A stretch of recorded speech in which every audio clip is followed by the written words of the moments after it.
नमस्कार. आज आपण मांडोगण फराटा येथे आहोत. यांची काय व्यथा आहे, यांची समस्या काय ते आपण ऐकून घेऊया. हां, सांगा आपलं नाव. विलास नाथू थोरात. बरं, हां बोला, आपलं काय समस्या आहे. PWC कंपनी ही झालं हां सगळं ते हां. फायनल केलं इथं परत रस्त्यापर्यंत हां क्रशिंग केलेले आहे. हां परत हां ते PWCच्या माध्यमातून हां हे करून दिले की अतिक्रमण आहे हां. पूर्णपणे बरं. मांडगण आणि तांदळे रस्त्यापासून हां जे क्रशिंग केलं ते पुढचं पण क्रशिंग नाही केलेलं, हां ते काढलं नाही हां. घरकुल म्हणून. हां ते एक घरकुल म्हणून असं ते पण अतिक्रमण होते पण ती पण हां. परंतु घरकुलाला इमारत नाही ना बांधतात. घरकुल म्हणजे ते कावलार असेल. ते हां कावलावर असून सुद्धा इमारत होती एक हां. ते थोरात म्हणून बरं. हां हां सुदाम थोरात हां. त्यांची जागा होती ती हां. त्यांनी जागा घेतलेली आहे. विकली. विकलेली विकता येत नाही ना, पण घेता येत त्याच्यामध्ये नाही ना. घरकुल हे प्रमाण होत नाही. हां, कारण बरोबर. ती जागा अगदी बरोबर. अतिक्रमणामध्ये होत हां नव्हती. हां हां तर ती पाडण्यात नाही आलेली. हां. म्हणजे सरकारचा काय नियम आहे हां. मला हेच म्हणायचं. अच्छा, की असं म्हणजे भेदभाव का होतो? गरिबांसाठी भेदभाव का होतो? हा भेदभाव का होतो एवढंच म्हणायचं. खूप चांगली आणि प्रतिक्रिया आहे. अतिक्रमण झालेलं आहे ते मला फोटो काढून घ्या माझं. हां. अतिक्रमण कुठे आहे बघा. बर.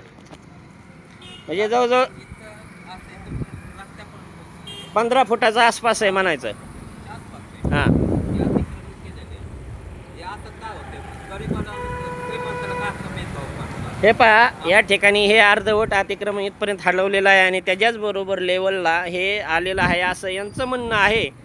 तरी संबंधित प्रशासनाने याकडे लक्ष द्यावं असं त्यांची मागणी असू शकते. आपली मागणी काय आहे?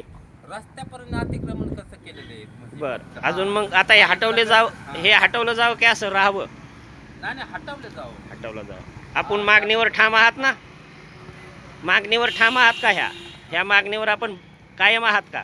कायम आहे 100% कायमच आहे की कारण गरिबांना आणि श्रीमंताला भेदभाव नको. हा हिशोब आहे माझा. अजून काय सांगायचं आहे आपल्याला? बाकी काहीच ना तुम्ही इतकं करून काय केलं आणि मग तिथं मग महादेव आढळत होते त्यांना तुम्ही हा असं सांगा ना. हां हां महादेव आढळत होतं तिथं त्यांना ते कमी करून द्यायला सांगितलं होतं किंवा काय केलं महादेव आढळची जागा होती ती. हां हां म्हणजे गरीब होता म्हणून त्यांना कमी करायला लावलं का तुम्ही?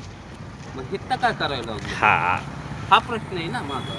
बाकी काय नाही गरीब होता म्हणून तिथं ते सांगत तिथे नाही म्हणजे गरिबासाठी एक न्याय आणि श्रीमंतासाठी एक न्याय. हा, एक नाही असा नाही आहे. बाकी काहीच नाही. अजून काय सांगायचं का? काहीच नाही सरकार आहे ना आणि ही ग्रामपंचायत बरं, याबद्दल आपण ग्रामपंचायतला अर्ज देणार की मागणी करणार काय?